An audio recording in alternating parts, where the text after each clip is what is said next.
जंतर मंतर से संसद है कितना दूर? मात्र 1.5 किलोमीटर। यहां से यहां जाना है, बल प्रयोग होना है कि नहीं जाने देंगे। जब रास्ते को पता है, आपको पता है कि कहां प्रोटेस्ट हो रहा है, जो लोग यहां हैं वो चल के यदि यहां आ जाएं तो क्या हो जाएगा? अगर प्रतिनिधिमंडल इनसे बातचीत के लिए 2 कदम चलकर आ जाएं, और ये फासले शायद 1.5 किलोमीटर के 150 साल में पूरे होते होंगे। चलने वाली जनता शुरू हुई। पहली तस्वीर इस तरह निकल कर आई जब प्रदर्शनकारियों पर, जो शांतिपूर्ण तरीके से संसद की तरफ जाना चाह रहे थे, अपनी बात रखने, ध्यान रखिए ये सदन में जा क्यों रहे थे? ताकि इनकी बातों को सुना जाए कि भाई हमारी बातें रख देना सब वहां पे, आप इलेक्टेड हो, सुन लेके हमारी बात बोल देना। इनको कूटना शुरू किया जाता है, कूटना शुरू किया जाता है, भीड़ तितर बितर हो जाती है और फिर मारधाड़ की तस्वीरें बाहर आना शुरू होती हैं। लगभग 11 बजते हैं। इस प्रकार से कि साहब हम सरकार से बातचीत में हैं। इधर की तरफ से सौरभ दास की तरफ से एक जानकारी सोशल मीडिया पर साझा की जाती है कॉकरोच पार्टी की तरफ से। यहां एक बात और ध्यान देने की है, यह आंदोलन शुरू किया कॉकरोच जनता पार्टी ने। इसके बाद जब यह मार्च शुरू हुआ तो इसका नेतृत्व विहीन हो गया, क्योंकि अब यहां से किसी को कोई भी गाइड करने वाला नहीं था। मतलब यह जनता चल पड़ी है। अब चल पड़ी है तो इन्हें यह कोई नहीं कह रहा है, क्योंकि इंटरनेट बंद कर दिया गया है, कि आपको कहां मुड़ना है, कहां रुकना है। अब जनता अपने हिसाब से संसद का रास्ता नाप रही है। इधर सदन से बातचीत भी हो रही है तो उसका फर्क जनता पर नहीं पड़ रहा है।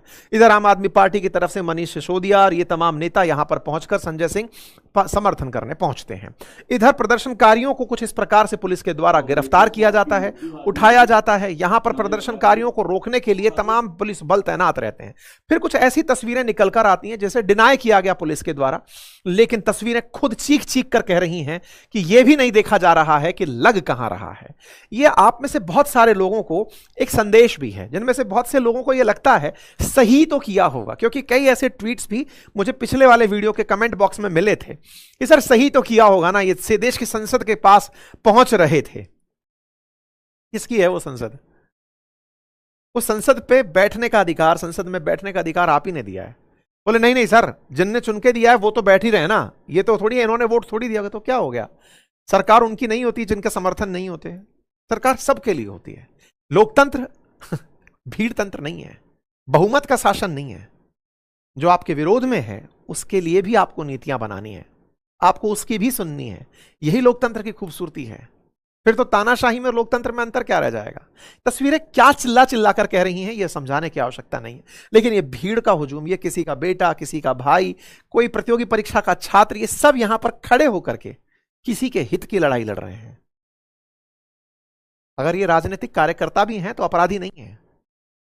ये जब भी इस तरह की मार होती है ना, ये पुलिस का शासन है।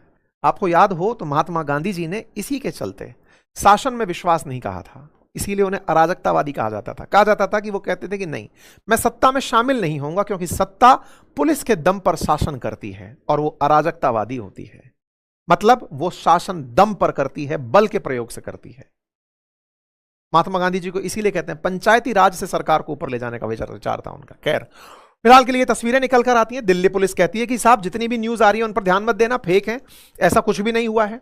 इस बीच में सोनम वांगचुक का फिर से ट्वीट आना शुरू होता है कि देखो मेरी जो तबीयत है उसको लेकर के मैं सभी से यही कहूंगा कि भाई मैं इस मार्च को ज्वाइन करना चाहता हूं और यह मार्च होना चाहिए। सौरभ दास अपनी तरफ से इस बीच में आशुतोष राखा के साथ निकल करके मिलने पहुंच जाते हैं नड्डा जी के सामने। इस बीच में बारिश आ जाती है। जिन रास्तों को पुलिस ने ब्लॉक कर दिया था उसके दूसरी तरफ से निकले हुए रास्तों से प्रदर्शनकारी पहुंचना शुरू हो जाते हैं। ये छात्र जो आंदोलन करते रहे छात्र हैं, ये वहां से निकलते हैं, पहुंचना शुरू हो जाते हैं। ये तस्वीर जब निकल कर आती है, संसद के अंदर की तस्वीर देखनी चाहिए। इधर ये लोग चल रहे हैं और उधर संसद के अंदर की तस्वीरें आती हैं। सुरक्षा अधिकारी भागने शुरू होते हैं कि कहीं संसद के अंदर भीड़ ना घुस जाए, क्योंकि ये दूसरे रास्ते से आ रहे हैं। जिसकी तैयारी इन लोगों ने की थी वो रास्ता ये नहीं था। ये तस्वीरें निकल कर आती और इन तस्वीरों में कुछ ऐसी तस्वीरें जिसमें क्यूआरटी गन लगाकर खड़ी है कि आते ही शूट कर देंगे। वाटर कैनन लेकर के अग्निशमन के कर्मचारी खड़े हैं कि पानी से उन्हें दूर भगा देंगे। एक ऐसी तस्वीर निकल कर आती है जिस तस्वीर को देख करके अद्भुत किलेबाजी आपको नजर आ सकती है। यहां पर यह तस्वीर जो आप देख रहे हैं, इस तस्वीर के साथ साथ क्यूआरटी की टीम आपको दिखाई दे रही है।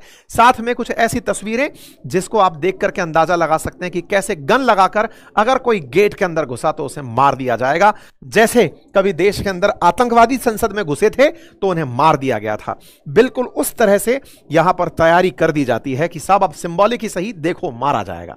ये तस्वीरें आती हैं, तस्वीरों के साथ साथ वाटर कैनन लिए हुए ये सीएसएफ के जवान दिखाई देते हैं कि देखो हम क्या करेंगे।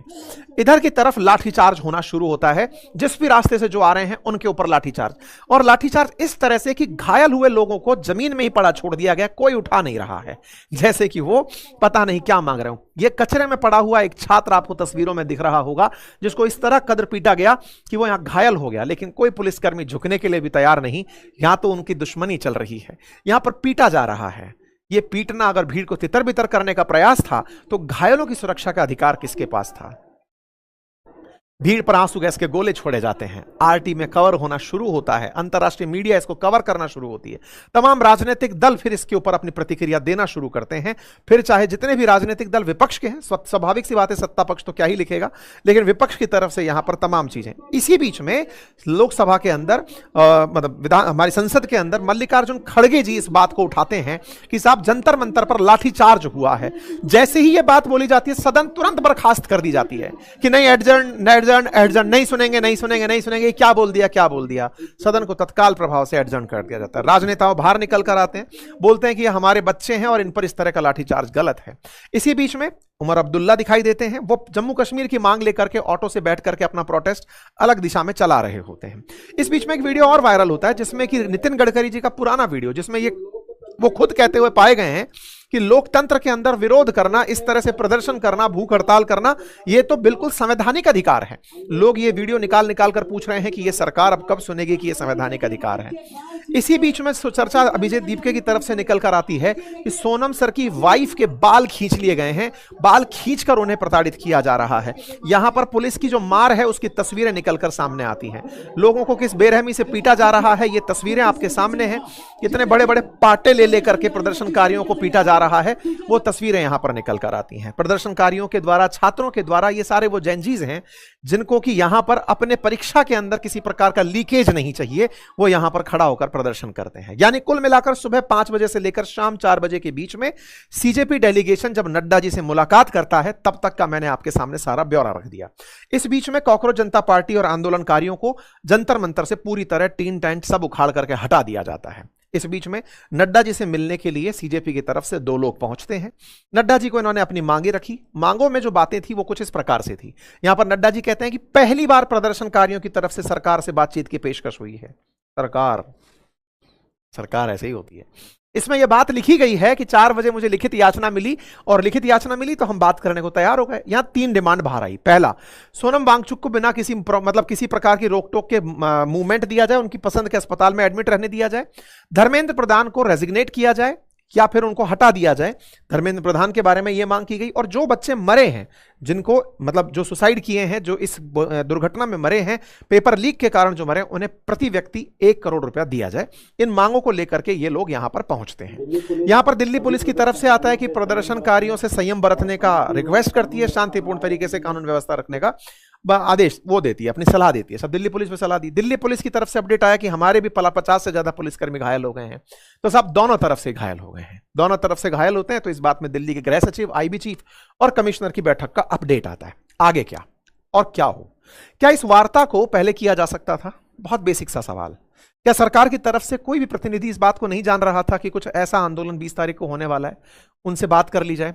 किस बात का एरोगेंस था, किस बात की चिढ़ मचाई जा रही थी? आप में से बहुत सारे लोग इस बात के समर्थक होंगे कि ऐसे तो कल को किसी भी नेता के खिलाफ कोई प्रोटेस्ट करेगा तो फिर तो नेता को हटा दिया जाएगा। सच माने तो आप राइट टू रिकॉल इसे ही कहते हैं।